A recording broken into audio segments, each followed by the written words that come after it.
Hashtag the Galactic Empire's first encounter. Commander Xylac's 4 eyes scanned the holographic display floating before his command chair aboard the Imperial Dreadnought Eternal Dominion. The blue-green planet below them looked peaceful enough, mostly water with scattered landmasses, primitive electromagnetic signatures suggesting early space-age technology. According to their scouts, the species called themselves humans. Another backward world to add to the Empire, muttered his second-in-command, Lieutenant Vex, her serpentine tail coiling around her chair's base. Standard procedure, Commander? Orbital bombardment of military installations, then ground invasion. Xylac nodded, his scaled fingers drumming against the armrest. In his 300 years of service to the Galactic Empire, he had conquered 47 worlds. Each followed the same pattern: overwhelming force, swift capitulation, integration into the Empire's vast network of subjugated species. The humans would be no different. Initiate standard conquest protocol, he commanded. Target their primitive missile silos and what they call military bases. Leave the population centers intact. We'll need workers for the mining operations. The weapons officer, a hulking Gorvok with stone-like skin, grunted acknowledgement. Targeting systems locked onto primary military installations. Shall we begin with their largest continent? Proceed. Plasma beams lanced down from orbit, turning human military facilities into glass craters. Satellite networks went dark. Communications systems failed. Within 6 hours, Earth's military infrastructure lay in ruins. Xylac watched with satisfaction as secondary explosions bloomed across the planet's surface. Minimal resistance detected, reported the tactical officer. Some primitive aircraft attempted intercepts, but our fighters destroyed them easily. Ground forces are requesting permission to begin landing operations. Granted. Deploy the 1st Legion to secure the major population centers. Standard occupation doctrine. Establish control points, gather the local leaders, begin the integration process. But as the first Imperial dropships descended through Earth's atmosphere, something unexpected happened. The resistance didn't stop. Hidden weapons emerged from concealed positions. Humans attacked the landing craft with weapons that seemed impossibly primitive yet surprisingly effective. Some landing zones became kill zones, with Imperial forces taking heavy casualties before they could even disembark. What's happening down there? Xylac demanded as casualty reports flooded in. The humans are fighting back, sir, the tactical officer replied, confusion evident in his voice. Our scouts indicated they were a peaceful species. Their entertainment media showed them preferring diplomatic solutions. But they're conducting organized resistance operations across multiple continents simultaneously. On the main screen, footage from ground units showed chaotic urban warfare. Humans emerged from sewers, abandoned buildings, and seemingly empty lots to attack Imperial patrols with improvised explosives, captured weapons, and coordinated ambush tactics. They didn't fight like the other conquered species. They fought like they had been preparing for this their entire lives. Impossible, Vexi said. Our intelligence reports show they barely fight among themselves anymore. Most of their conflicts are resolved through something they call diplomacy and economic sanctions. They're supposed to be soft. A communication burst from the surface interrupted their discussion. The image of General Crox, commander of the 1st Legion, flickered onto the screen. His usual confident demeanor was replaced by barely controlled frustration. Commander Xylac, I'm requesting immediate reinforcement, Crox growled. These humans are not behaving according to the intelligence reports. They're using tactics I've never encountered. Small unit warfare, asymmetric attacks, and they seem to have an extensive underground resistance network already in place. Underground resistance network. Xylac leaned forward. Crox, we just started the invasion 6 hours ago. How could they have organized so quickly? That's just it, sir. I don't think they organized after our arrival. I think they were already organized. Our linguistic analysts intercepted communications mentioning something called seer training, insurgency manuals, and references to historical human conflicts. They appear to have been studying resistance warfare for decades, possibly centuries. The tactical display updated with new information from ground forces. Red indicators spread across the planet like an infection, each one representing an area where Imperial forces had encountered unexpected resistance. Major cities that should have surrendered within hours were still fighting. Rural areas thought to be empty were producing coordinated attacks on supply lines. "Show me the casualty reports," Xylac ordered. The numbers that appeared on his screen made his blood run cold. In 6 hours, the Empire had lost more soldiers than in the previous 10 planetary conquests combined. Not because the humans had superior technology, their weapons were centuries behind Imperial standards, but because they fought with a ferocity and tactical sophistication that caught the Empire completely off guard. "Sir," the communications officer interrupted, "we're receiving a transmission from the planet's surface. It's coming from multiple sources simultaneously, appears to be some kind of coordinated broadcast." "Put it through." The screen filled with the image of an older human male in military uniform. Behind him, Xylac could see what appeared to be a command center bustling with activity. Other humans in various types of clothing moved purposefully in the background, all armed, all looking determined. "I am General Marcus Hayes, speaking on behalf of the United Earth Defense Coalition," the human said calmly. "You have attacked our world unprovoked, destroyed our infrastructure, and killed our people. We reject any demands for surrender." Xylac activated the return transmission. "Human General, I am Commander Xylac of the Galactic Empire. Your resistance is futile. We have conquered 47 worlds. You cannot hope to stand against our technology and numbers. Surrender now, and your people will be treated according to Imperial law." General Hayes smiled, an expression that somehow managed to be both polite and terrifying. "Commander, you seem to be under the impression that we're afraid of war. That's unfortunate for you. You see, humans don't fear war. We've been practicing it for over 10,000 years. We've gotten quite good at it. Your primitive weapons cannot. Our weapons." Hayes interrupted. "Commander, you're thinking about this all wrong. We don't need to match your technology. We just need to make your occupation too costly to maintain. And in that regard, we have advantages you don't even know about yet." The transmission cut off, leaving the Imperial Command crew staring at a blank screen. Arrogant primitives, Vex spat. "Sir, recommend we increase orbital bombardment. Reduce their major cities to rubble. That will break their will to fight." But Xylac was studying the tactical reports more carefully. Something about the pattern of resistance bothered him. It was too coordinated, too widespread, too immediate. Most species took days or weeks to organize meaningful resistance after the initial shock of invasion. The humans had transitioned from normal civilian life to organized military resistance in a matter of hours. "Crocs," he called to the general still on the surface. "Tell me about these humans you're fighting. What makes them different?" "Everything, sir. They don't break when they take casualties. They get angrier. They use terrain like they've been studying it their whole lives. And they seem to have an endless supply of individuals with advanced combat training. We've captured several for interrogation, and their backgrounds make no sense." "Explain."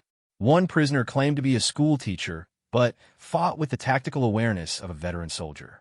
Another said he was a construction worker, but knew how to manufacture explosives from common materials. A third identified herself as a nurse, but had sniper training that nearly took out my command post. Xylac felt a chill run down his spine. "Are you saying their entire civilian population has military training?" "No, sir. I'm saying their civilian population includes millions of individuals with military training, something they call veterans. Apparently, they maintain massive standing armies even during peacetime, and when soldiers finish their service, they return to civilian occupations but retain their training. We're not just fighting their military. We're fighting a planet where a significant percentage of the population knows how to wage war." The implications hit Xylac like a plasma bolt. The Empire's standard conquest doctrine assumed that destroying the official military would leave only untrained civilians. But if the human civilian population included millions of trained warriors? "Sir," the intelligence officer called out, "I've been analyzing the intercepted communications. The humans have something called Special Operations Forces, elite warriors trained in exactly the kind of warfare we're encountering. According to their records, even a single one of these individuals is expected to operate behind enemy lines, organize resistance networks, and conduct asymmetric warfare against superior forces. How many of these special operations personnel do they have?" The intelligence officer checked his displays. Conservative estimate based on their military structure, possibly hundreds of thousands across their planet. And that's just active personnel. Their veteran population includes millions more with various levels of special training. Vex scales have gone pale. You mean this entire planet is populated by trained insurgents? Before anyone could answer, alarms began blaring throughout the ship. The tactical display lit up with new contacts. Dozens of small craft had somehow launched from the planet's surface and were approaching the Imperial fleet. How did they get spacecraft operational? Xylac demanded. We destroyed their military launch facilities. They appear to be using civilian infrastructure, the sensor officer reported. Commercial launch platforms, private spacecraft, even what appeared to be modified atmospheric aircraft somehow reaching orbital altitude. Primitive design, but, sir, they're loaded with explosives. Kamikaze attacks. The humans were launching suicide missions against the Imperial fleet using converted civilian craft. As Xylac watched in disbelief, the first wave of human ships slammed into an Imperial cruiser.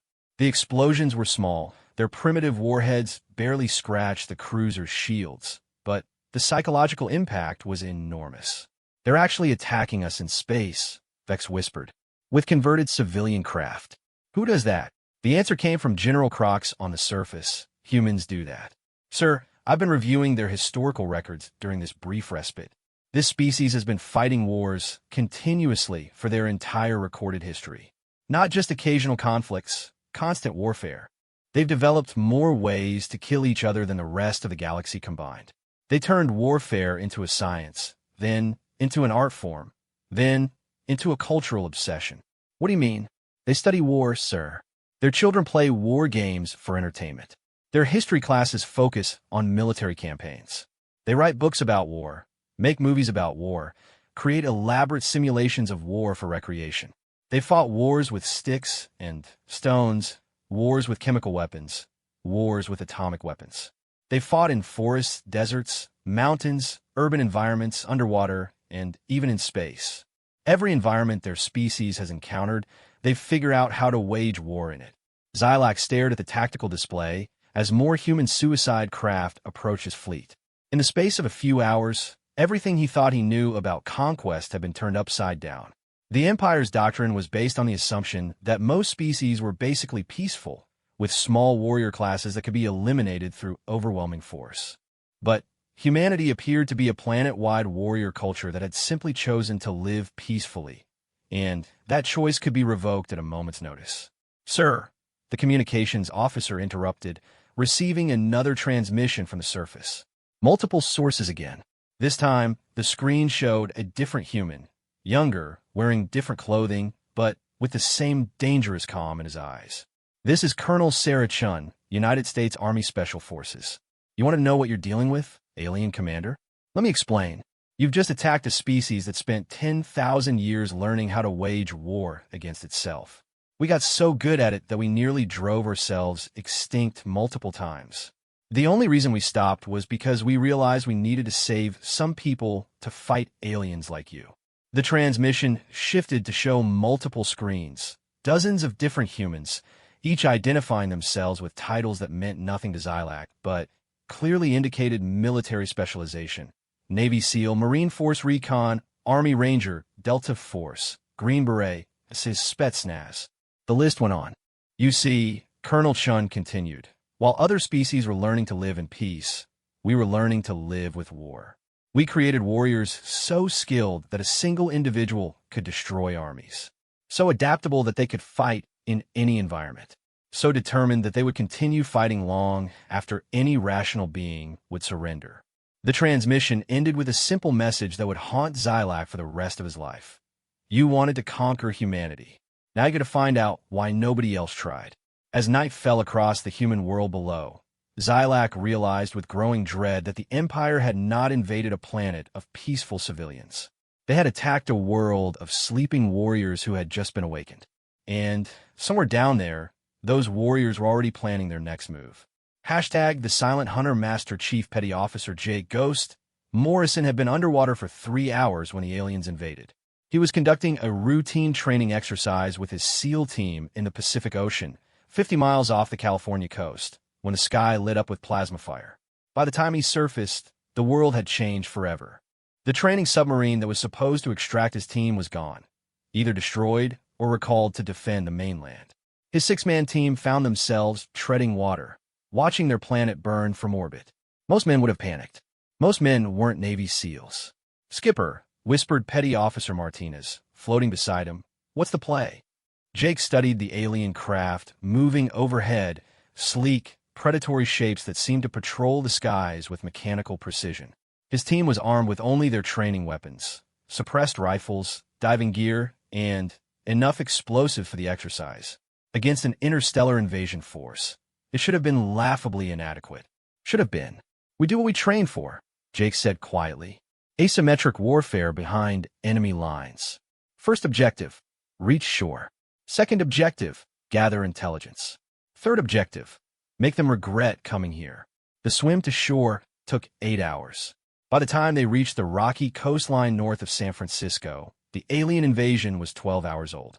Imperial forces had established a perimeter around all major population centers, and their patrol craft swept the skies constantly.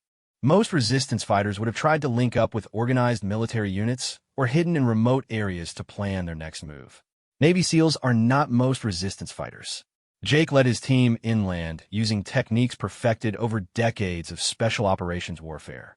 They moved only at night, traveled through terrain too difficult for alien vehicles, and left no traces of their passage. Within 48 hours, they had infiltrated the alien occupation zone around San Francisco.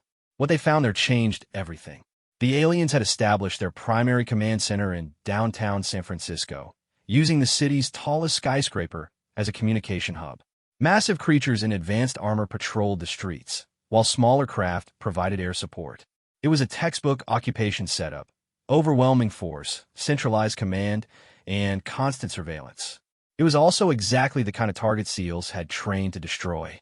"Boss," whispered Rodriguez, their demolitions expert, as they observed from a concealed position 2 miles away, "that building's got to have 1,000 hostiles minimum, plus air support, plus whatever else they've got hidden. How exactly are 6 guys supposed to take that down?" Jake smiled in the darkness. "We don't take it down, Rodriguez. We make them abandon it." The plan that Jake outlined to his team over the next 6 hours was insane by conventional military standards. It was also brilliant in its simplicity. They weren't going to attack the alien command center directly. That would be suicide. Instead, they were going to make the aliens think the entire city was under attack by a much larger force. SEALs had perfected the art of psychological warfare.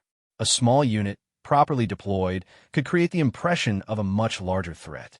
They were going to turn San Francisco into a nightmare for the occupying forces. The first phase began at 300 hours on their 3rd day behind enemy lines. Petty Officer Thompson, their sniper, took position on a building 800 meters from an alien patrol route. His suppressed rifle was loaded with armor-piercing rounds that wouldn't penetrate alien armor, but would definitely get their attention. The alien patrol consisted of 6 heavily armored soldiers moving in formation down Market Street. Thompson waited until they reached the predetermined kill zone, then fired a single shot at the lead alien's helmet. The round struck the alien commander in the head, not penetrating, but hitting with enough force to stagger him. The alien patrol immediately took cover and began searching for threats, but Thompson was already gone.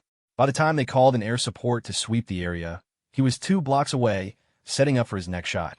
20 minutes later, a different alien patrol 2 miles away came under fire from what appeared to be a completely different sniper. This time, Rodriguez had rigged an explosive device to detonate behind the patrol while simultaneously firing at them from a 3rd position. The aliens found evidence of multiple attackers with different weapons and different tactical signatures. By dawn, alien patrols across San Francisco were reporting contact with what appeared to be a large, coordinated resistance force. Imperial Command responded by pulling troops from other cities to reinforce San Francisco. Jake monitored their communications using captured equipment and smiled grimly as he watched the Empire's forces being concentrated exactly where he wanted them. The second phase lasted a week. Jake's team conducted what military strategists call a harassment campaign. Constant small-scale attacks designed not to inflict major damage, but to exhaust and demoralize the enemy. They hit alien supply convoys with improvised explosives, conducted hit-and-run attacks on isolated positions, and sabotaged communications equipment. But the psychological aspect was what made it devastatingly effective. Each attack was designed to suggest a different group of attackers. Sometimes they used military tactics. Sometimes they used civilian improvised weapons. Sometimes they struck from sewers, sometimes from rooftops, sometimes from vehicles. They made it appear that the entire civilian population of San Francisco had turned hostile. The aliens responded predictably. They increased patrols, imposed stricter curfews, and conducted house-to-house searches, which played directly into Jake's strategy. Every heavy-handed response from the aliens turned more actual civilians into active resistance fighters. People who had been willing to cooperate with the occupation became hostile when their homes were searched. Families who had tried to live quietly became informants for the resistance when their neighbors were arrested. The alien security measures created exactly the kind of broad-based resistance network that Jake needed. By the end of the first week, Jake's six-man team had been joined by over 200 civilian volunteers. The aliens still thought they were fighting a handful of professional soldiers. They had no idea that their own actions had created an urban insurgency. The third phase began when Jake realized that the Empire was bringing in reinforcements from other star systems. Imperial intelligence had concluded that Earth harbored a much larger military force than their initial surveys suggested. They were evacuating non-essential personnel from other occupied worlds and concentrating their forces for what they expected to be a major campaign. This was exactly what Jake had been hoping for. Rodriguez, he called during a planning session in an abandoned subway station. Remember that demolitions exercise we did in Syria? The one where we brought down that bridge. Rodriguez grinned. Which bridge, Skipper? We brought down 3 bridges in Syria. All of them. I want you to start thinking about infrastructure targets. Not just bridges, power plants, water treatment facilities, communication nodes. Anything that makes this city functional for an occupying army. You want to deny them the infrastructure? I want to force them to choose between controlling the city and controlling the planet. They can't do both if maintaining control of one city requires their entire fleet. Over the next 2 weeks, Jake's expanding resistance network systematically destroyed every piece of infrastructure that the aliens needed to maintain their occupation. They didn't attack the aliens directly. They attacked the systems the aliens depended on. Power plants went offline due to technical difficulties that always seemed to occur during shift changes when skeleton crews were on duty. Water treatment facilities experienced equipment failures that flooded alien positions with contaminated water. Communication networks suffered from atmospheric interference that coincidentally always intensified during alien operations.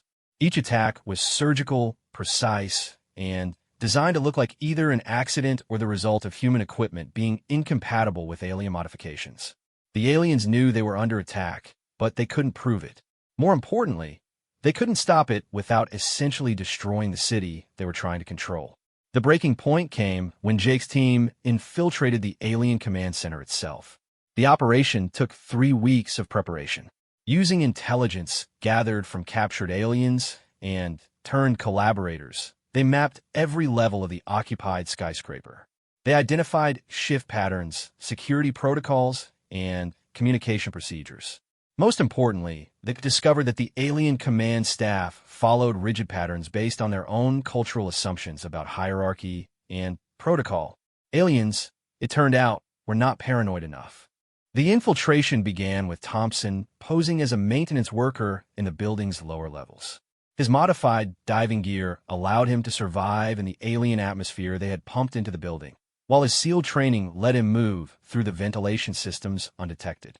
Over the course of 5 days, Thompson placed listening devices throughout the command center. He didn't plan explosives. That would have been detected by their security sweeps.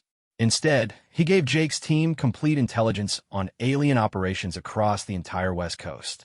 Armed with detailed knowledge of alien plans, Jake's resistance network began anticipating every Imperial move. Alien supply convoys found roads blocked before they arrived. Alien patrols discovered that their routes had been mined hours before they were scheduled to travel them.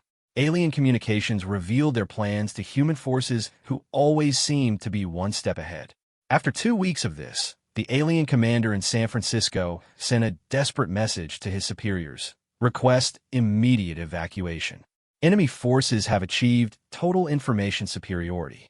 Continuing occupation is tactically unsound, but the Empire had already committed too many resources to withdraw. Instead, they sent more troops. Jake had been counting on that response. The final phase of his plan required the aliens to concentrate the majority of their Earth-based forces in the San Francisco area. Once they did, he was going to demonstrate a fundamental truth about special operations warfare. The purpose of elite forces isn't to win wars by themselves, but to create conditions that allow conventional forces to achieve victory. Jake's team had been operating with the assumption that they were cut off from all friendly forces. But SEALs are trained to operate independently, and part of that training involves establishing communication with any available friendly forces. 72 hours before the climax of his plan, Jake established contact with USS Ohio, a nuclear ballistic missile submarine that had been conducting exercises in the Pacific when the invasion began. The submarine's captain, Commander Lisa Park, had been hiding underwater for 3 weeks, waiting for orders that never came. Master Chief, Commander Park said over the encrypted communication link, "Good to hear from you. What's your situation?" "Ma'am, I've got approximately 60% of the Empire's Earth-based forces concentrated in a target area roughly 40 square kilometers. They're so focused on my team that they've left their flanks completely exposed." There was a long pause. "Master Chief, are you telling me that you've been conducting strategic deception operations against an interstellar invasion force?" "Yes, ma'am. And in about 12 hours, they're going to learn why the Navy spends so much money training SEALs." Jake's final gambit was elegant in its simplicity. His resistance network had identified the primary Imperial Fleet base, a hastily constructed facility in San Francisco Bay that served as the hub for the entire Pacific Occupation Force. The aliens had anchored their largest ships there, assuming that the bay's shallow water would protect them from submarine attack. They were wrong about that too. At 0330 hours, while the alien command staff was dealing with what appeared to be a major coordinated assault on their downtown command center, USS Ohio fired a full spread of Tomahawk cruise missiles at the fleet base. The missiles had been modified with nuclear warheads. The submarine crew had decided that an alien invasion constituted appropriate use of strategic weapons. The Imperial Fleet base disappeared in a series of explosions visible from orbit. 7 major Imperial warships and dozens of support craft were destroyed instantly. The electromagnetic pulse from the nuclear detonations shut down alien communications across the entire West Coast. But Jake's masterstroke wasn't the nuclear attack. It was what he did immediately afterward.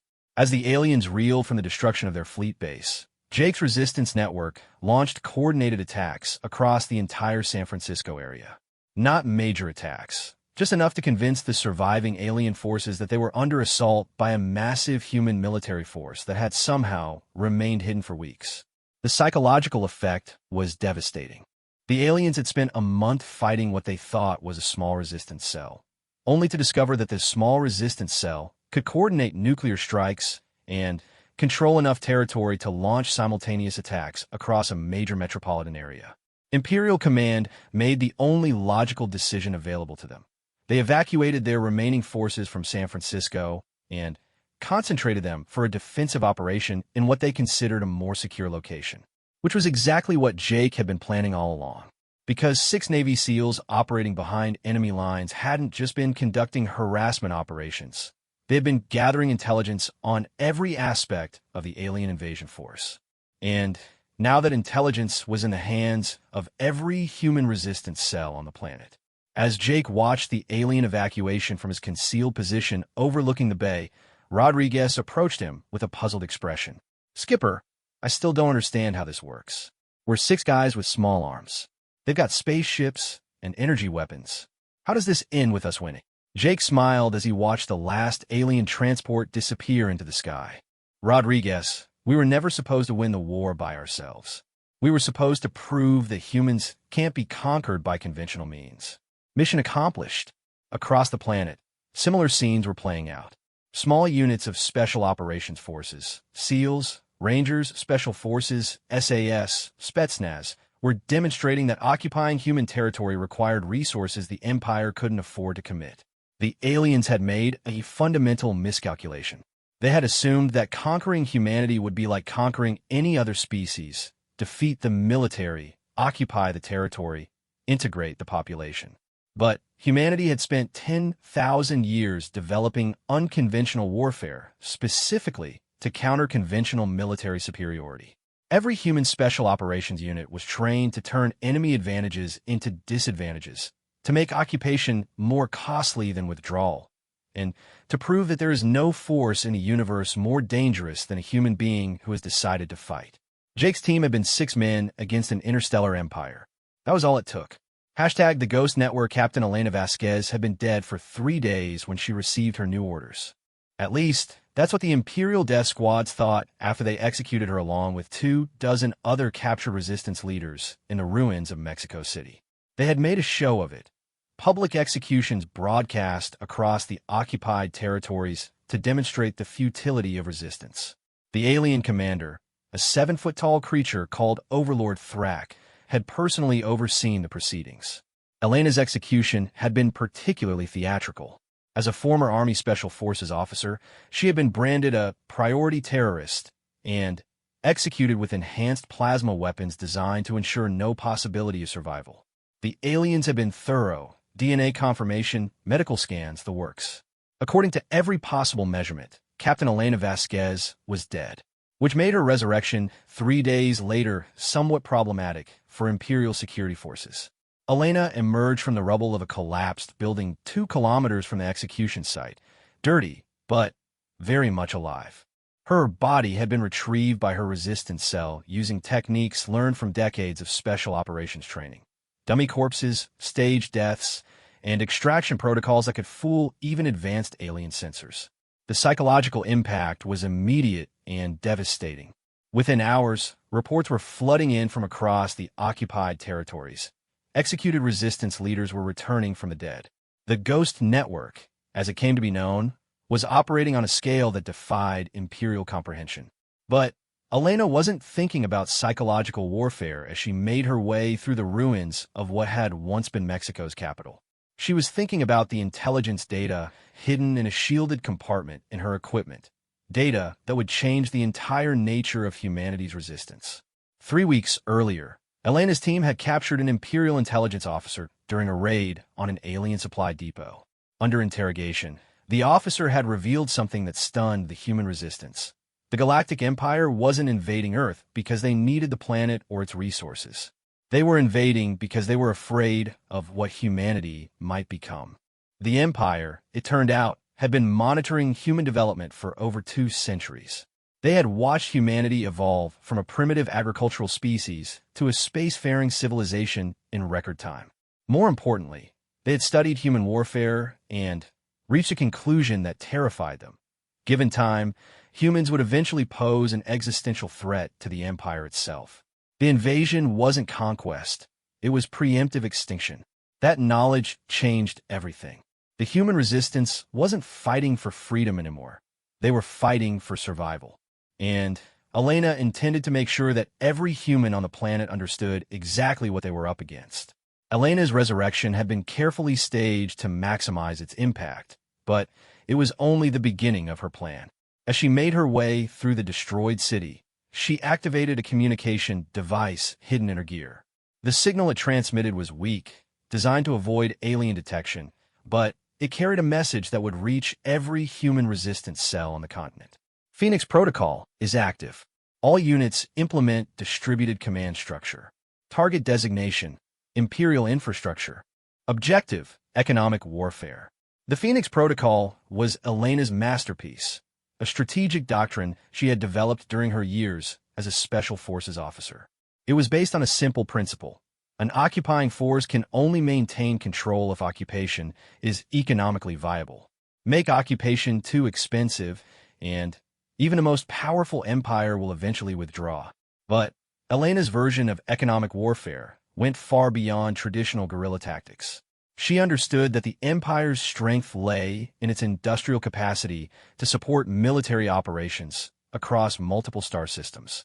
If the human resistance could disrupt that capacity, they could force the empire into an economically unsustainable position. The first phase of Phoenix Protocol targeted what Elena called infrastructure multiplication, attacks designed to force the Empire to commit exponentially more resources to maintaining their occupation. A destroyed power plant didn't just eliminate power. It forced the Empire to import power generation equipment from other star systems, assign engineering teams to rebuild the facility, and commit additional security forces to protect the new installation.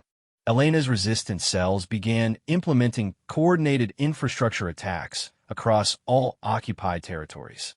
But these weren't random acts of sabotage. They were carefully planned operations designed to create cascading resource demands. When Elena's team destroyed a water treatment plant in Mexico City, they didn't just blow up the facility. They contaminated the water supply in a way that required specialized Imperial equipment to clean. They damaged the facility's foundation so that rebuilding required heavy construction equipment from off-world. They timed the attack to coincide with a shift change, ensuring maximum casualties among alien technical personnel.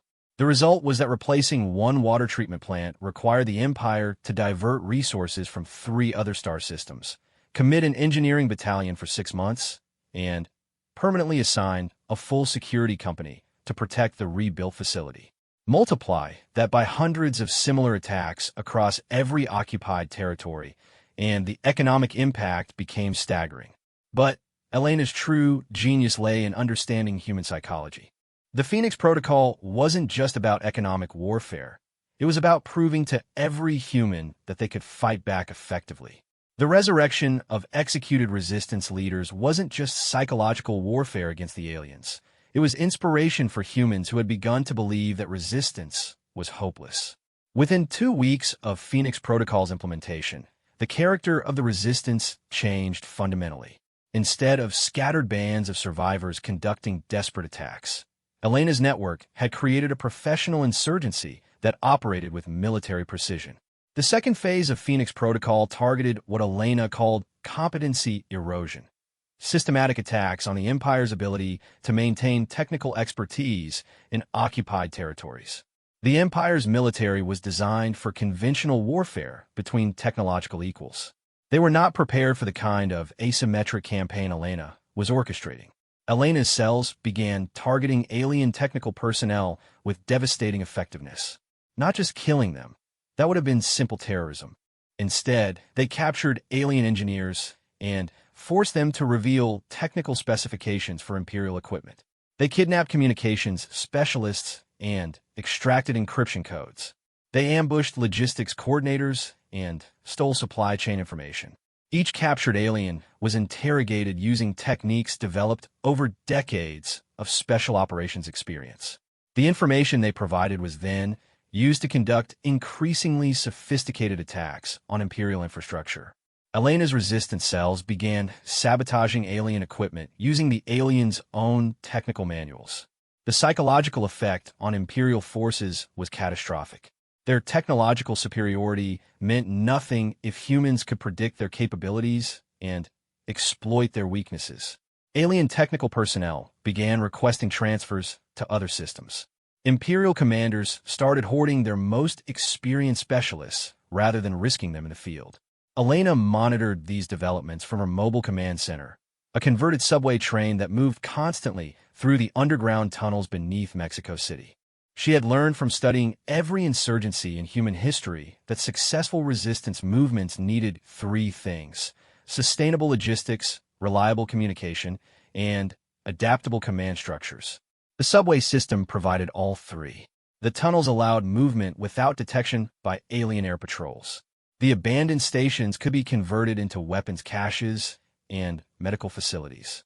Most importantly, the underground network connected major urban areas across the continent, allowing coordination between resistance cells separated by hundreds of kilometers.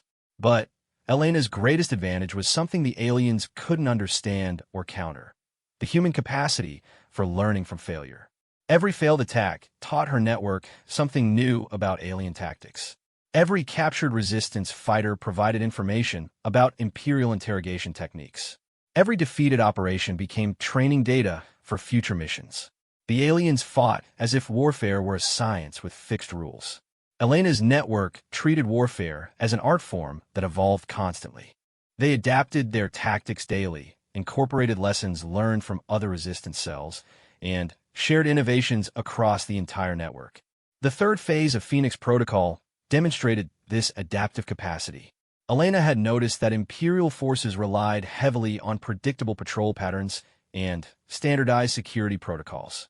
Their efficiency was also their weakness. They followed procedures that could be analyzed and exploited.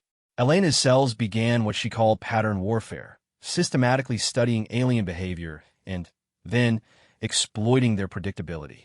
They mapped patrol routes and identified timing patterns.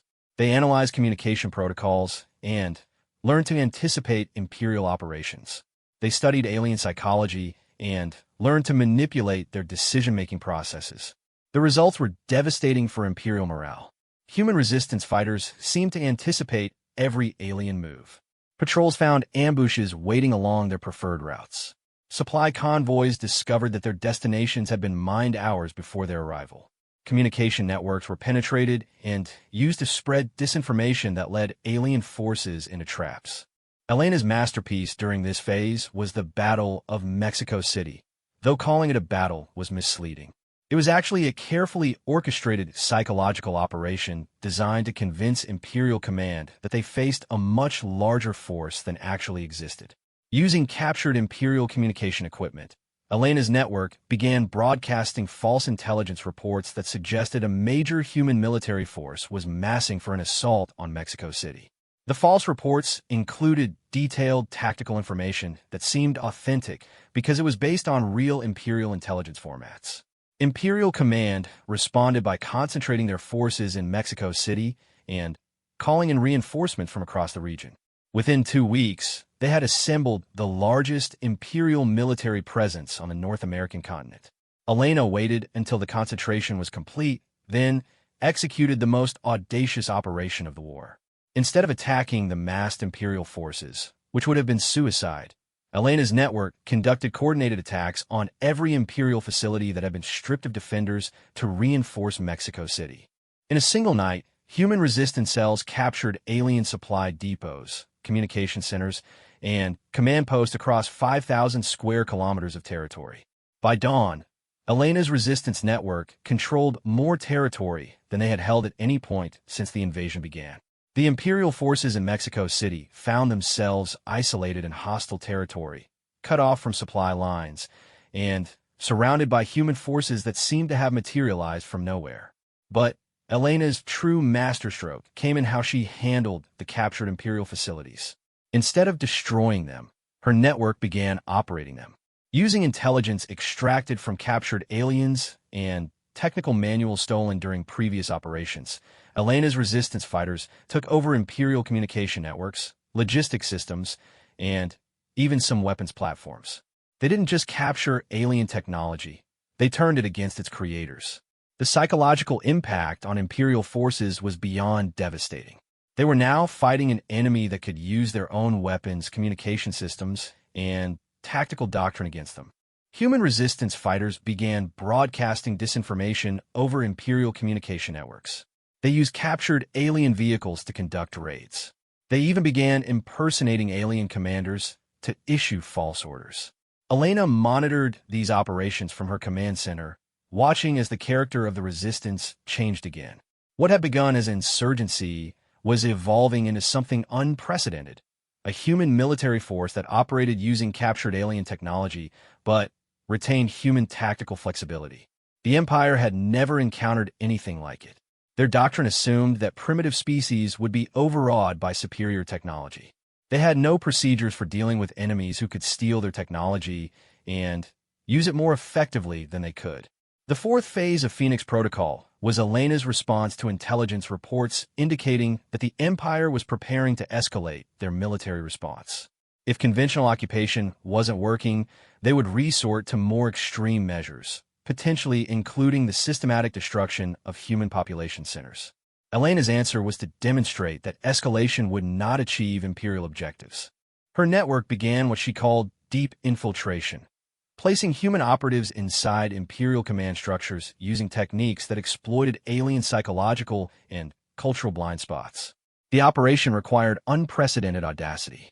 Elena's teams had to capture alien personnel, extract detailed information about Imperial command protocols, and then insert human operatives who could pass as aliens under scrutiny from their own species. It should have been impossible.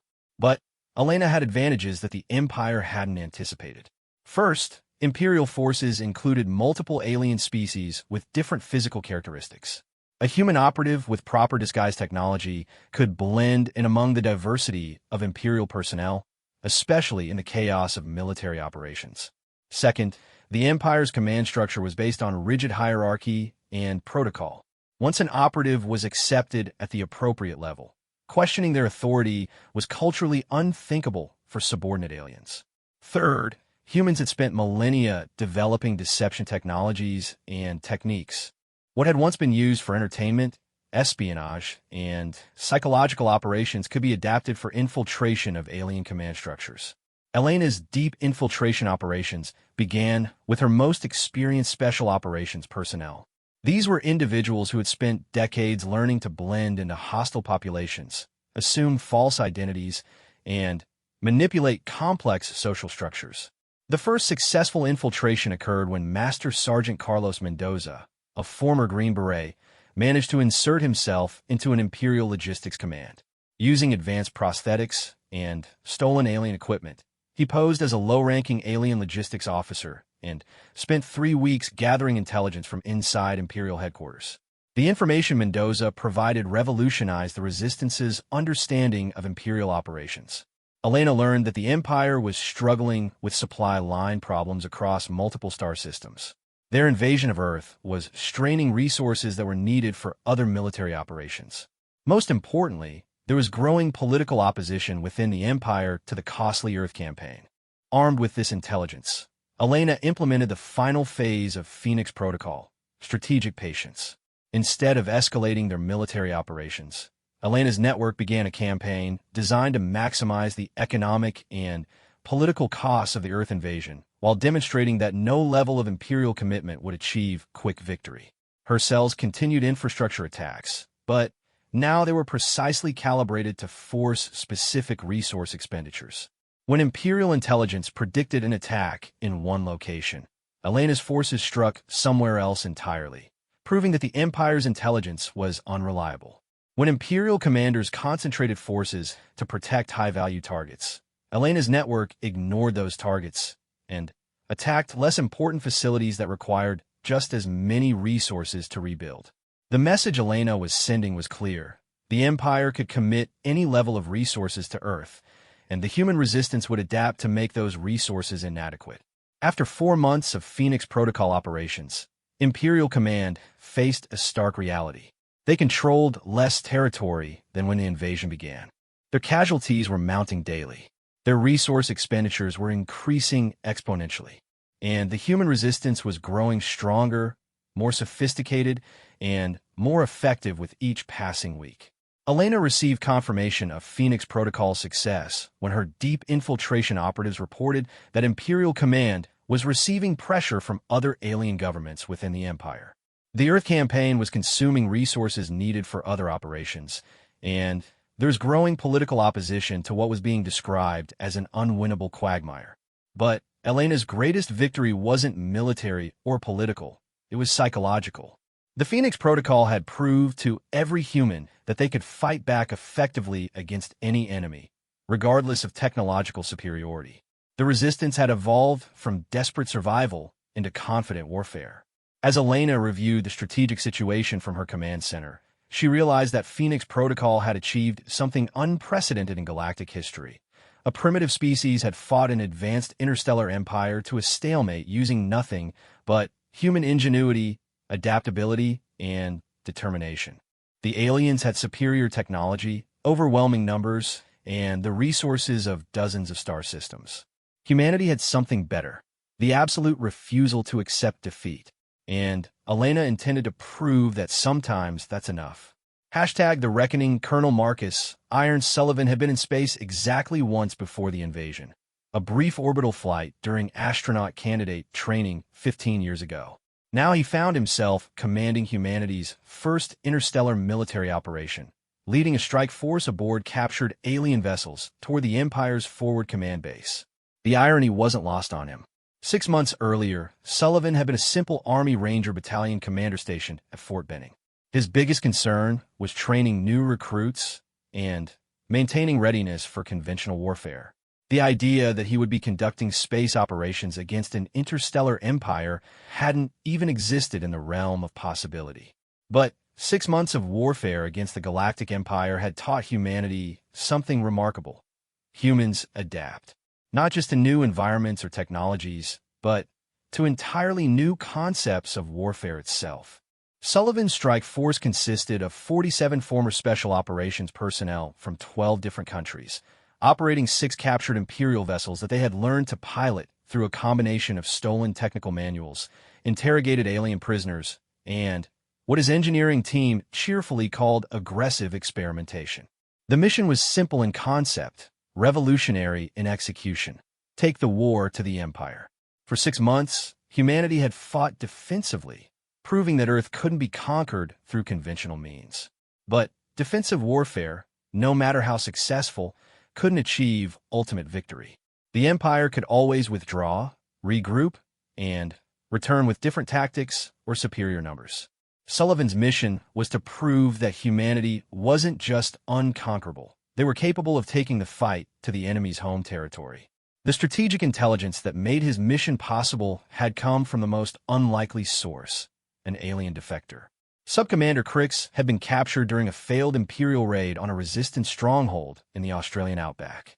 Unlike previous alien prisoners, who had either died under interrogation or provided false information, Crix had volunteered detailed intelligence about Imperial operations. The reason for his cooperation was as surprising as the information he provided. Crix belonged to a species called the Zilani, who had been conquered by the Empire over a century ago. They had never been given full citizenship rights within the Empire.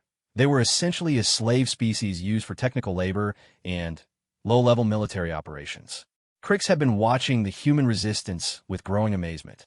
In 6 months, humans had demonstrated tactical innovations that the Zilani had never achieved in a century of servitude. More importantly, humans had proved that the Empire could be fought successfully. Your species fights like no other we have encountered, Crix had told his interrogators. Most conquered peoples accept their fate within months. Those who resist are eliminated within years. But you have made the Empire question whether conquest is possible.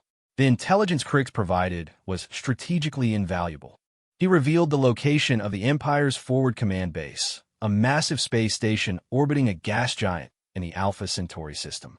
More importantly, he provided detailed information about Imperial fleet movements, communication protocols, and defensive capabilities. But the most shocking intelligence Crix provided was about the Empire's internal politics. The Earth campaign had become controversial within Imperial leadership. Several alien species within the Empire were questioning the wisdom of the invasion, and some were actively supporting withdrawal. Sullivan's mission was designed to exploit that political division by demonstrating that humanity wasn't just capable of defending Earth. They were capable of projecting military power across interstellar distances. The captured vessels under Sullivan's command had been modified using techniques developed by human engineers working with stolen alien technology. The modifications were crude but effective. Additional life support systems to accommodate human physiology, retrofitted communication equipment that could interface with human tactical networks, and weapons modifications that allowed human operators to maximize the vessel's combat capabilities. Perhaps most importantly, the ships had been equipped with what the engineering team called human-optimized control systems. Alien vessels were designed for operation by species with different physical capabilities and reflexes. Human pilots, with their superior reaction times and spatial awareness, could operate the modified ships with an agility that surprised even their creators. The journey to Alpha Centauri took 8 days using Imperial faster-than-light technology. During transit, Sullivan's team used the time to study every aspect of their target, plan contingencies for dozens of possible scenarios, and train with their captured equipment. But Sullivan also used the journey for something unprecedented in human military history. He prepared his team for the psychological challenges of interstellar warfare. Listen up, Sullivan addressed his strike force during a briefing on the sixth day of transit. In about 48 hours, we're going to conduct the first human military operation outside the solar system. That's going to mess with your heads in ways we can't predict. He activated a holographic display showing their target, the Imperial Forward Command Base. The station was enormous, easily 10 times the size of any human space facility ever constructed. Our objective isn't to destroy this station, Sullivan continued. That would require more firepower than we've got. Our objective is to prove to the Empire that humans can reach any target, anywhere in the galaxy, and conduct successful military operations. The plan Sullivan outlined was audacious even by special operations standards.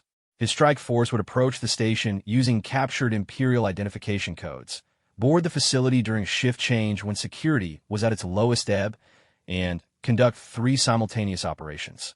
First, they would capture the station's communication center and transmit detailed intelligence about Imperial operations back to Earth. Second, they would plant explosives in the station's main reactor facility, not to destroy it, but to demonstrate that they could have destroyed it. Third, they would extract high-value alien prisoners and as much intelligence data as possible. The entire operation was planned to last no more than 40 minutes from initial breach to extraction.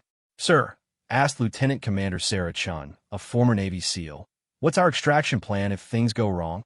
Sullivan smiled grimly. "If things go wrong, Chun, we improvise. That's what humans do." The approach to the Alpha Centauri system went flawlessly. Sullivan's ships used Imperial transponder codes provided by Crix to pass through multiple security checkpoints. The captured vessels appeared on Imperial sensors as routine supply ships conducting standard operations. Sullivan watched the massive command station grow larger on his screens as they approached. The facility was a marvel of alien engineering, kilometers of interconnected modules, defensive platforms, and docking facilities. Hundreds of Imperial vessels moved around it in carefully coordinated patterns. "Jesus Christ," whispered Staff Sergeant Rodriguez, Sullivan's demolitions expert. "Boss, that thing's got to have 50,000 aliens aboard. How are 47 humans supposed to infiltrate something like that?" "Same way we infiltrate everything else, Rodriguez. We walk in the front door and act like we belong there." The docking procedure required Sullivan's team to interact directly with alien traffic control systems. Using protocols Crix had provided, they requested permission to dock at a maintenance facility located in a less secure section of the station. Sullivan held his breath as they waited for clearance. If Imperial security detected anything suspicious about their approach, the entire mission would end before it began. "Docking clearance approved," came the alien response in translated Imperial standard. "Proceed to Bay 94. Standard decontamination and inspection protocols will be enforced." Sullivan allowed himself a small smile. The Empire's bureaucratic efficiency was about to become their weakness. The boarding operation began when Sullivan's strike force, wearing captured alien environmental suits and carrying forged identification, walked through the station's main security checkpoint. The aliens manning the checkpoint followed their protocols exactly, scanning the forged IDs, verifying the docking permits, and waving the routine maintenance crew through without detailed inspection. Once inside the station, Sullivan's team split into 3 groups and began moving toward their objectives. The station's corridors were enormous, designed to accommodate the largest alien species within the Empire. Sullivan's team moved through them like ghosts, avoiding main thoroughfares and using maintenance passages whenever possible. The first objective was achieved within 20 minutes. Chen's team reached the communication center during a shift change and neutralized the alien operators using non-lethal weapons. They immediately began uploading intelligence data to Earth using the station's own communication array. The second objective took longer. Rodriguez's team had to penetrate the reactor facility's security systems, which required technical expertise they had gained only through months of studying captured Imperial equipment. But their demolitions training, combined with alien engineering principles they had learned from Crix, allowed them to place charges that would cripple the station's power systems without causing catastrophic damage. The third objective proved the most challenging. Sullivan led the prisoner extraction team toward the station's detention facilities, where Imperial intelligence was holding captured resistance fighters from multiple worlds. The facility was heavily guarded and required his team to neutralize alien security forces using weapons they had learned to operate only weeks earlier. But Sullivan's team had advantages the aliens hadn't anticipated. Human reflexes were faster than most alien species. Human tactical flexibility allowed them to adapt to situations that would have confused alien security forces. Most importantly, humans were willing to take risks that alien security protocols considered irrational. Sullivan's team fought their way through the detention facility using tactics that combined human special operations doctrine with alien technology. They moved faster than the station's security systems could track, used alien weapons more effectively than their designers had intended, and coordinated their operations through human battlefield communication techniques that the station's monitoring systems couldn't interpret. Within 30 minutes, they had secured 17 high-value prisoners from 6 different worlds and gathered intelligence data that would revolutionize human understanding of Imperial operations. But Sullivan's masterstroke came during the extraction phase. Instead of simply escaping, Sullivan's team conducted what he called a demonstration operation. As they moved toward their ships, they systematically demonstrated human capabilities to every alien they encountered. They disabled security systems that Imperial engineers had considered impregnable. They operated alien technology with a proficiency that amazed the station's technical personnel. They moved through the station with a tactical awareness that impressed even hostile alien observers. Most importantly, they did it all while transmitting real-time footage back to Earth and simultaneously broadcasting it throughout the station's internal communication networks. Every alien on the station watched human special operations forces conduct a textbook infiltration and extraction operation using captured Imperial equipment. The psychological impact was devastating. Sullivan's strike force departed the station exactly 43 minutes after they had arrived. As their ships pulled away from the docking bays, Rodriguez's demolition charges detonated in a carefully orchestrated sequence that shut down the station's main power grid without causing permanent damage. The message was clear. Humans could have destroyed the facility if they had chosen to. Instead, they had demonstrated mercy while proving their capabilities. But Sullivan's true accomplishment wasn't the successful completion of his mission objectives. It was what happened next. As Sullivan's strike force began their journey back to Earth, they monitored Imperial communication networks using captured equipment. The reports flooding in from across the Empire revealed something unprecedented. The Alpha Centauri raid had triggered massive political upheaval within Imperial leadership. Multiple alien species within the Empire were demanding explanations for how a primitive species could conduct successful military operations in the Empire's most secure facilities. Others were questioning the competence of Imperial military leadership. Several species were publicly suggesting that the Earth campaign should be terminated immediately. But the most significant development was unexpected.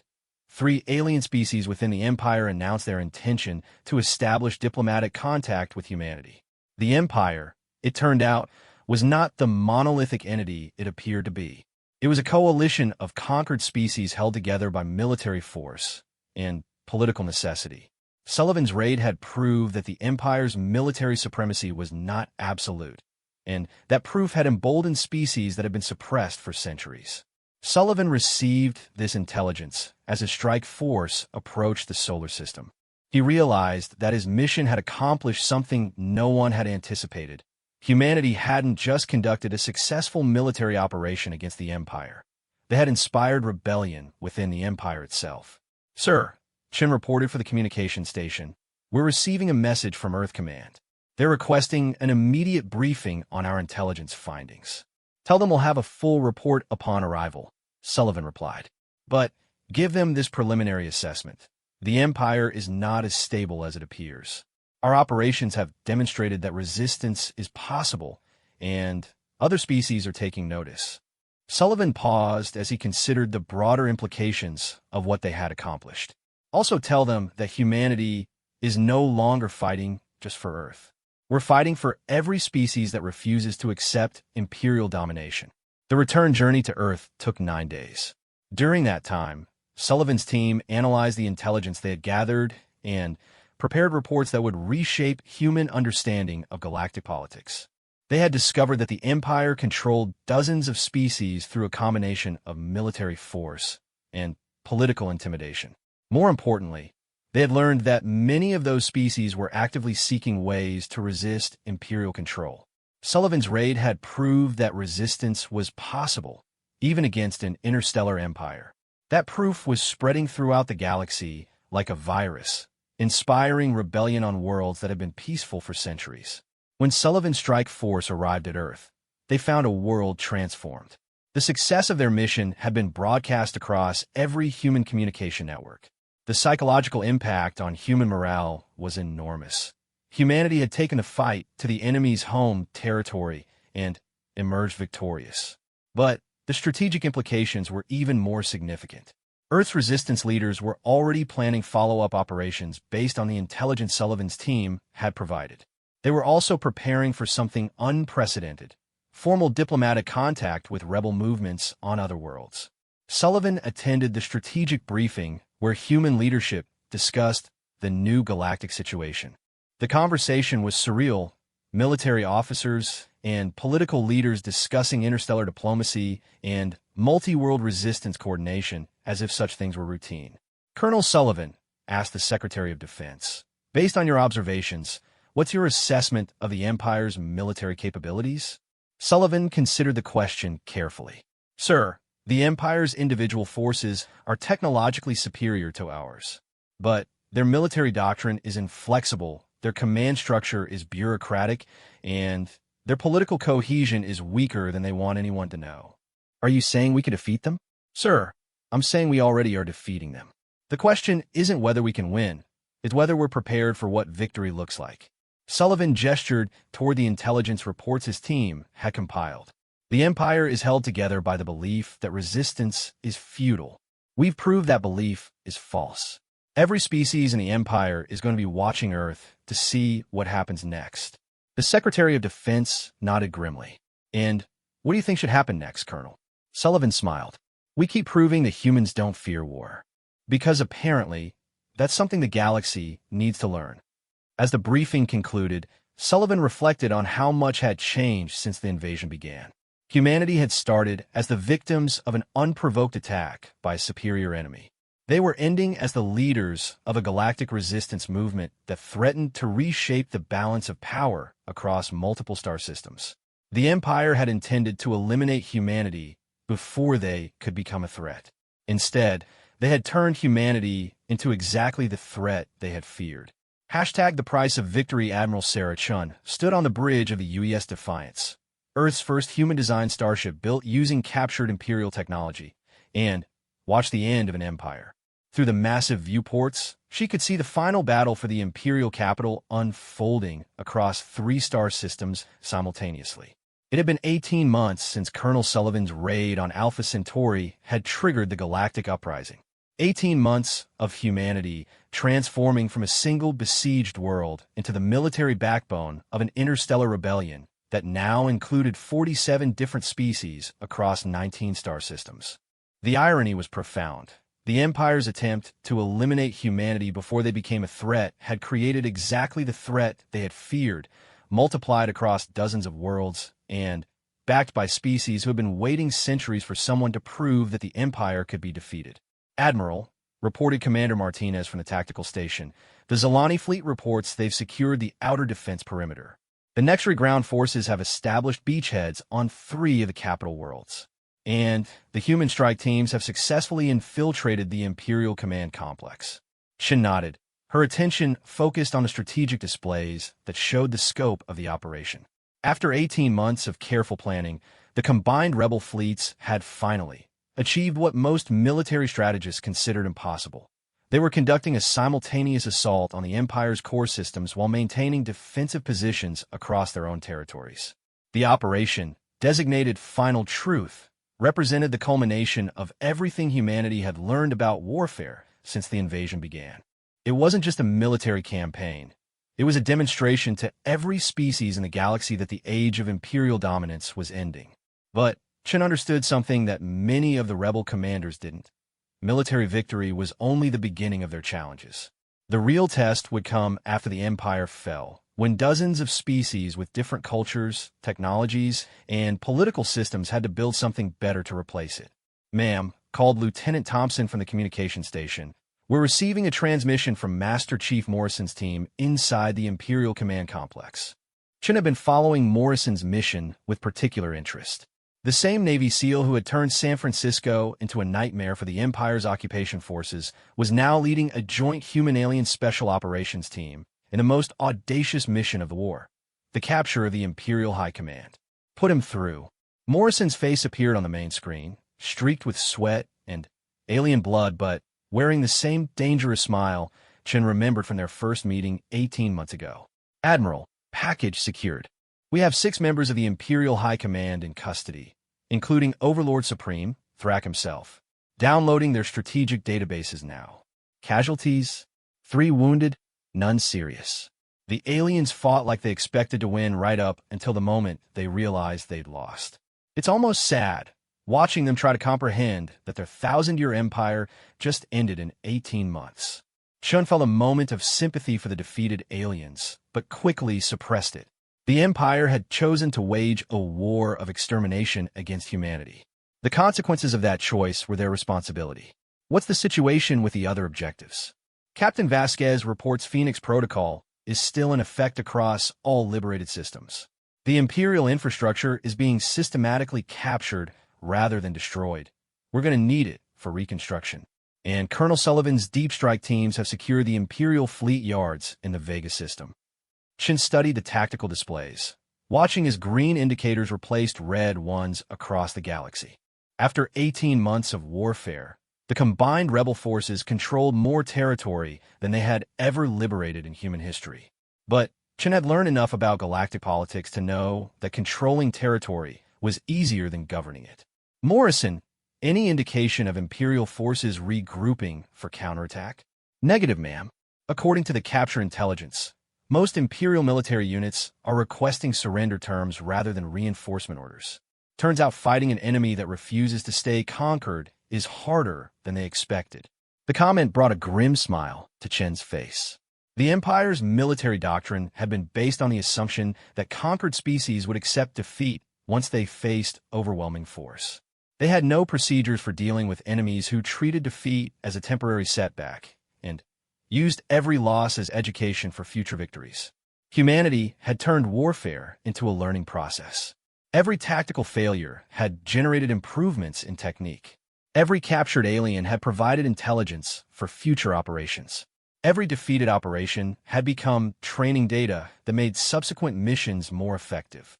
After 18 months, human military forces didn't just match Imperial capabilities. They exceeded them in every category except raw technology. And even that advantage was disappearing as humans learned to operate captured equipment more effectively than its original designers. "Admiral," interrupted Commander Martinez, receiving priority communication from the Zalani High Council, the Nexri War Assembly, and the Corvani Revolutionary Government. They're all requesting immediate strategic coordination meetings. Chun sighed. The military phase of the rebellion was ending, but the political phase was just beginning. 47 different species had united in their desire to defeat the Empire, but they had very different ideas about what should replace it.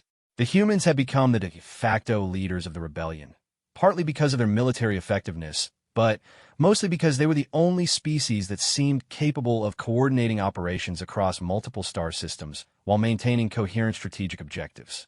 But leadership brought responsibilities that Chen wasn't sure humanity was prepared for. "Schedule the coordination meetings for tomorrow," she ordered, and sent a message to Earth Command requesting immediate consultation on post-war political structure. "We're about to transition from military operations to interstellar governance, and I don't think our training covered that." The next 18 hours proved Chen's concerns were justified. As Imperial resistance collapsed across the galaxy, the Rebel Coalition had to confront the reality of actually governing the territories they had liberated. The challenges were staggering. Dozens of species with different biological needs, cultural values, and technological capabilities had to create a unified government structure. Economic systems had to be rebuilt. Trade relationships had to be established. Legal frameworks had to be developed that could accommodate radically different concepts of justice and social organization. Chun found herself participating in diplomatic negotiations that would have been unimaginable 18 months earlier. Discussions between species from different star systems about constitutional frameworks for galactic government. The humans brought unique advantages to these negotiations. Their history of democratic governance provided models that other species could adapt. Their military success gave them credibility that other rebel leaders lacked. Most importantly, their refusal to accept defeat had inspired the rebellion that made negotiations possible in the first place. But Chun was also aware of the unique burdens that success had placed on humanity. Earth had become the symbolic center of galactic resistance. Human military doctrine had become the template for multi-species operations. Human political concepts were being discussed as models for interstellar governance. The weight of those expectations was enormous. "Admiral," reported Commander Martinez, "we've received the final casualty reports from Operation Final Truth." Chun reviewed the numbers with mixed emotions. Human casualties had been surprisingly light, fewer than 1,000 killed or wounded across all operations. The combined rebel forces had suffered heavier losses, but nothing compared to the devastation the Empire had inflicted during their attempted conquest of Earth. But the psychological casualties were harder to quantify. 18 months of warfare had changed humanity in ways that Chun was only beginning to understand. An entire generation of humans had learned to think of warfare as a routine part of existence. Children had grown up planning resistance operations. Civilians had become familiar with military logistics and tactical planning. Humanity had proven they could fight and defeat any enemy in the galaxy. But Chun wondered if they could remember how to live in peace. "Ma'am," called Lieutenant Thompson, priority message from Earth. "President Williams is requesting a strategic briefing on post-war reconstruction requirements." Chun activated the communication linked to Earth and found herself looking at a planet transformed by 18 months of warfare. The cities had been rebuilt, but they now included defensive features that hadn't existed before the invasion. The population had returned to normal activities, but those activities now included regular military training and tactical education. Earth looked peaceful, but it was the peace of a warrior culture that remained ready for the next fight. President Williams appeared on the screen, looking older than Chun remembered, but with the same determination that had characterized human leadership throughout the war. "Admiral Chun, congratulations on the success of Final Truth. What's our strategic situation?" "Mr. President, the Empire has ceased to exist as a unified political entity.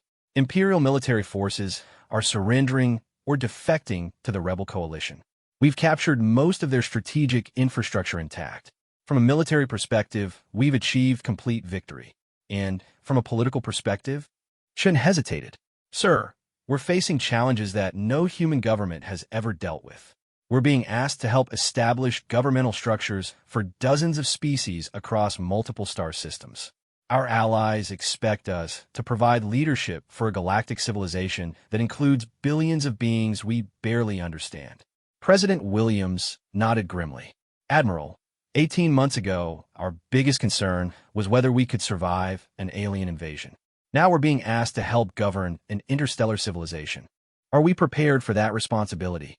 "Sir, I don't think anyone could be prepared for this responsibility. But I do think humanity has advantages that other species lack. We've learned to adapt quickly to changing circumstances. We've developed diplomatic relationships with multiple alien cultures. And we've proved that we can coordinate complex operations across interstellar distances." Chun paused as she considered the broader implications of their situation.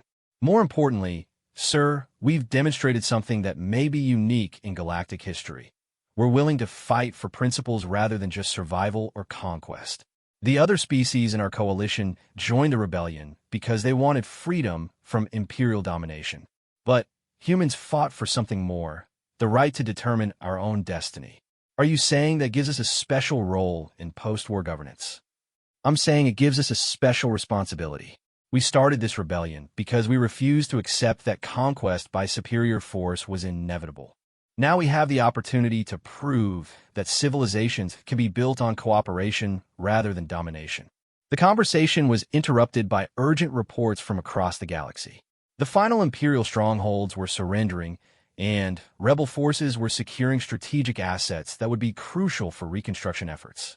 Chun reviewed the reports with a sense of accomplishment tempered by awareness of the challenges ahead. Humanity had achieved something unprecedented in galactic history. They had defeated an interstellar empire and liberated dozens of species from centuries of domination. But victory in warfare was only the beginning. The real test would be whether the liberated species could build something better to replace the empire they had destroyed. 3 months after the fall of the imperial capital, Chun stood in the observation deck of the newly constructed Galactic Assembly Station, watching representatives from 47 different species work together to draft a constitution for what they were calling the Free World Alliance. The discussions were chaotic, contentious, and often confusing. But they were also voluntary. Every species participated by choice rather than compulsion. For the first time in galactic history, interstellar governance was being established through negotiation rather than conquest. Human representatives played crucial roles in the Constitutional Convention, but they were not dominant. The Free World Alliance was becoming something genuinely collaborative, a federation of equals rather than a hierarchy of conquered and conqueror. Chun reflected on how much had changed since the Empire's invasion of Earth. Humanity had started as victims of unprovoked aggression. They were ending as leaders of a galactic civilization based on principles they had helped define. The cost had been enormous. Earth bore scars that would never fully heal. An entire generation of humans had learned to think of war as normal. The psychological impact of 18 months of constant warfare would affect human culture for generations. But the accomplishments were equally profound. Humanity had proved that no enemy was too powerful to be defeated if the cause was just and the determination absolute. They had demonstrated that military victory was possible without sacrificing moral principles. Most importantly, they had shown that civilizations could choose cooperation over conquest. Admiral, called Commander Martinez from behind her, the Zilani delegation is requesting a private meeting to discuss long-term military cooperation agreements. And the Nexri have submitted a formal proposal for joint technological development programs. Shin nodded, still watching the Constitutional Convention through the observation deck windows. The work being done in that chamber would determine the future of dozens of species across multiple star systems. Schedule the meetings, she ordered, and sent a message to Earth requesting guidance on long-term strategic planning. We're not just building a military alliance anymore. We're creating a new kind of galactic civilization. As Chun prepared to return to her diplomatic duties, she thought about the Navy SEAL who had started it all, Master Chief Morrison, conducting asymmetric warfare operations in the ruins of San Francisco while the Empire thought they were fighting scattered resistance cells. Morrison had proved that humans didn't fear war. But, more importantly, he had demonstrated that humans understood something about warfare that their enemies didn't. The ultimate objective of war isn't defeat of the enemy. It's creation of conditions that make future wars unnecessary. The Free World Alliance represented those conditions. A galactic civilization based on voluntary cooperation rather than imposed domination. It was imperfect, chaotic, and would face countless challenges in the years ahead. But it was also something unprecedented in galactic history. Proof that civilizations could choose to grow beyond warfare while remaining prepared to defend themselves against those who hadn't made that choice. Chun smiled as she watched alien diplomats from dozens of worlds work together on frameworks for interstellar governance. The Empire had invaded Earth because they feared what humanity might become. They had been right to fear, but they had been wrong about what they feared. Humanity hadn't become a threat to galactic civilization. They had become galactic civilization's greatest hope.